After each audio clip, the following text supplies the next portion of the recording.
Hey everyone, and welcome back to the channel. Today we're talking about a milestone that I honestly didn't know if I'd ever be able to reach. 1,000 days on the carnivore diet. 1,000 days. That's crazy. It's a long time. And the cool thing about it is, it's not just a temporary fix, it is a complete lifestyle transformation. I want to go over all of the issues I was suffering from and the improvements, and just talk about the journey so far, right here on the Carnivore Science channel.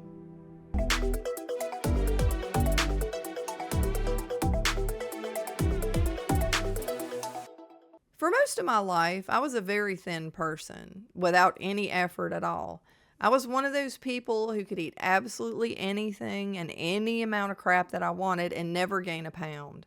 And I'm not exaggerating about that. I'm 5'8", and as a young adult, I always stayed around 122 to 125 pounds. The only exception was when I was about 26 years old, when I was in college. Again, I was a professional student. I always had a career, but I collected degrees like some people collect shoes. But in my defense, the internet wasn't a thing back then.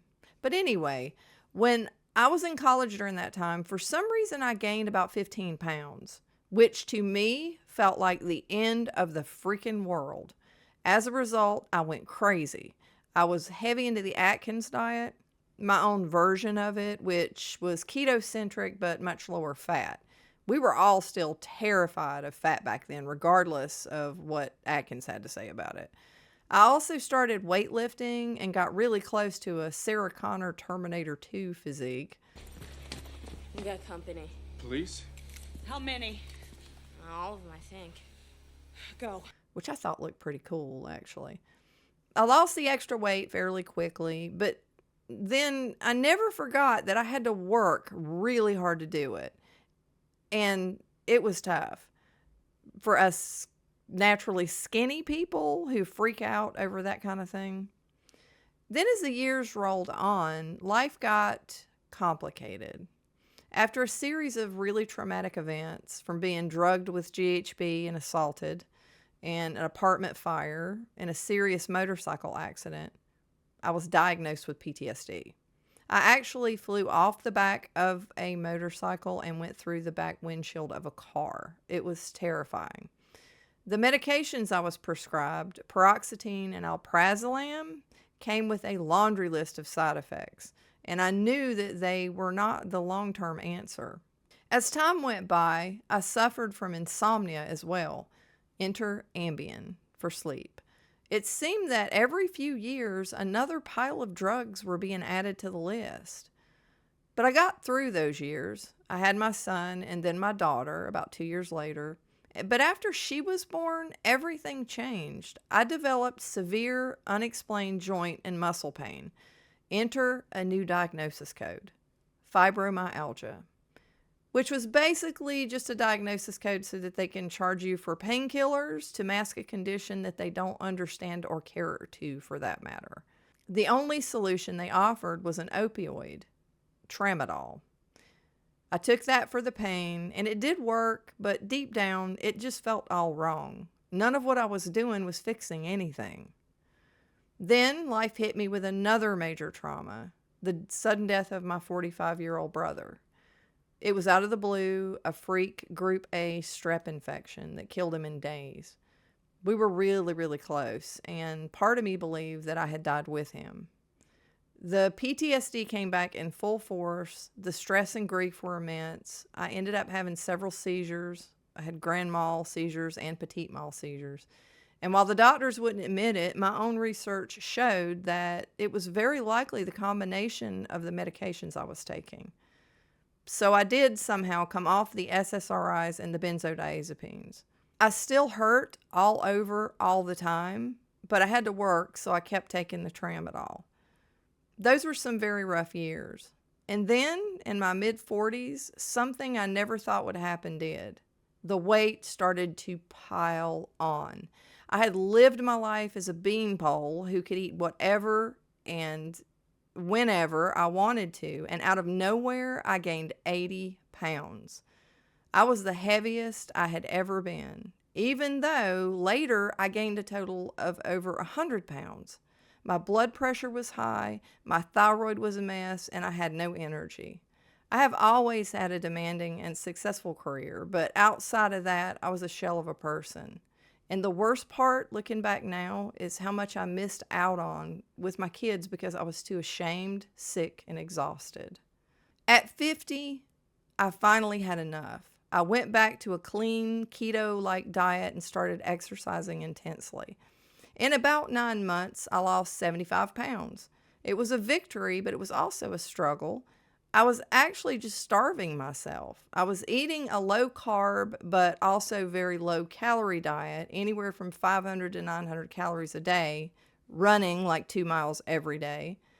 But it was low fat for the most part. Man, that brainwashing about fat from the 90s was some kind of effective, wasn't it? It's like some kind of MK Ultra operation or something. Chariot Progressive, listen. Mandelbrot set is in motion. Echo Choir has been breached. We are fielding the ball.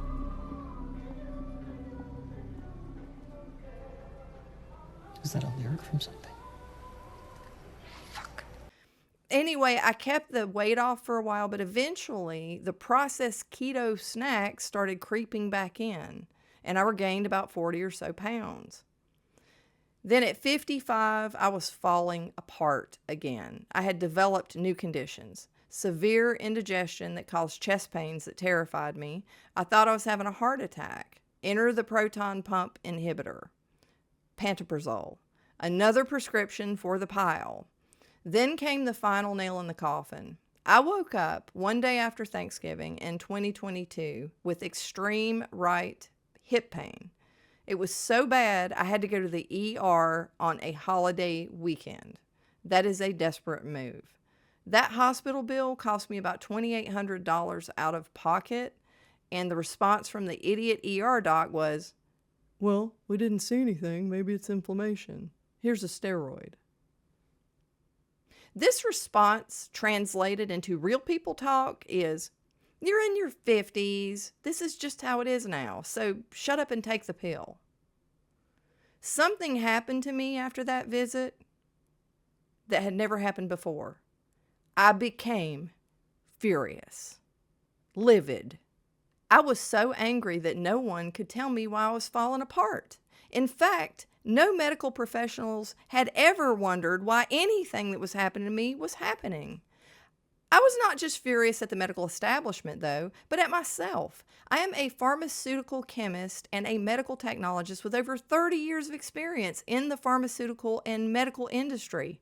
I've worked in hospitals for I worked in hospitals for about 15 years, and I had never even wondered why. I just accepted the drugs that were shoveled at me without question. And I worked for a clinical trial material manufacturer, so it's not like I was in the dark about how things really worked. Like I said, the mainstream medical industrial complex brainwashing is top freaking shelf to do that. But that very night, after I escaped the ER, I turned to YouTube and I finally found some answers to the elusive question of why is this all happening? I found physicians like Dr. Ken Berry, Dr. Chafee, Sean Baker, and carnivore influencers like Carrie Mann and Dave Mack, and many others. It seemed to make perfect sense, but it seemed too good to be true. I was skeptical, but I was also desperate.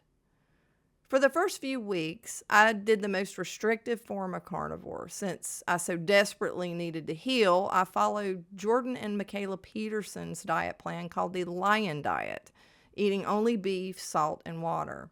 What happened next blew my mind. Within 3 days, my energy levels skyrocketed. My hip pain that sent me to the ER, gone. Not mostly, completely. The indigestion I had been suffering with for months disappeared. My chronic joint and muscle pain was dramatically improved, and the brain fog that I didn't even know I had completely lifted. By the way, when that happens, it's a trip because most people don't even know they're suffering from that until it goes away. It's like waking up from some kind of nightmare. 1 week in, my sleep was the best it had ever been. I started waking up at 5 a.m., full of energy, eyes wide, on full autopilot, no alarm clock set. My creativity, which had been kind of dormant for years, came roaring back. I'm a fiction author, and I went from having half-finished sequel manuscripts to being flooded with so many new ideas, I was unable to write them down fast enough. After 2 months, I stopped taking the tramadol completely, a drug that I had been on for about 15 years. I no longer had any pain. The muscle and joint aches were gone. I also had suffered with lower back pain after my daughter was born, and it disappeared as well. In fact, I haven't taken any pain medicine since then, not even over-the-counter stuff. My bleeding gums resolved, and my PTSD, which had haunted me for decades, was vastly diminished at that point. Now I no longer overreact to stress. It is the strangest but most liberating feeling. I mentioned that I started Carnivore because I couldn't lose the last bit of weight, and actually gained some back doing keto. After doing Carnivore, I finally hit the upper limit of my goal weight. I'm 5'8", and my goal weight was 125 to 135 pounds. Carnivore was the only diet that worked to get me within that range, 135 pounds, and I've stayed there. But here's the part I really want to talk about, the impact on my relationship with food. I realized that for years I had a deep-seated food addiction. On keto, I would crave and seek out processed keto-friendly snacks. The old habits of emotional eating, of using food to self-soothe or to feel a moment of pleasure, never truly went away. The weight would creep back on because the addiction was still there, just in a different form. Carnivore changed all of that. By removing all the hyper-palatable, processed, and sugary or sugar substitute foods, it starved the addiction. I don't crave snacks. I don't think about food all the time. I eat when I'm hungry for the most part, and I stop when I'm full. It's a level of food freedom that I never thought was possible. The obsessive thoughts about what I could or couldn't eat are gone. It's incredible. I've heard it said that carnivore doesn't just heal the body, but it heals the mind. For me, that's been the most profound revelation of all. This isn't just a diet, it's a foundation for mental and physical health. It saved me from a life of chronic pain, emotional struggle, and medication dependency. It didn't just give me my health back, it gave me my life back. I'm now 1,000 days in, and I can say without a doubt that it is the best diet that I have ever tried, and this is the best I have ever felt. I'm living proof that you don't have to accept a life of pain and sickness as you get older. You can take control, you can heal, and you can thrive. What about you? Have you had a similar experience with carnivore, or are you just starting your journey? Let me know in the comments below. I'd be very interested in hearing your story. And if you found this video helpful, please hit that like button and subscribe to Carnivore Science for more. Thanks for watching, and I'll see you guys in the next video. Bye.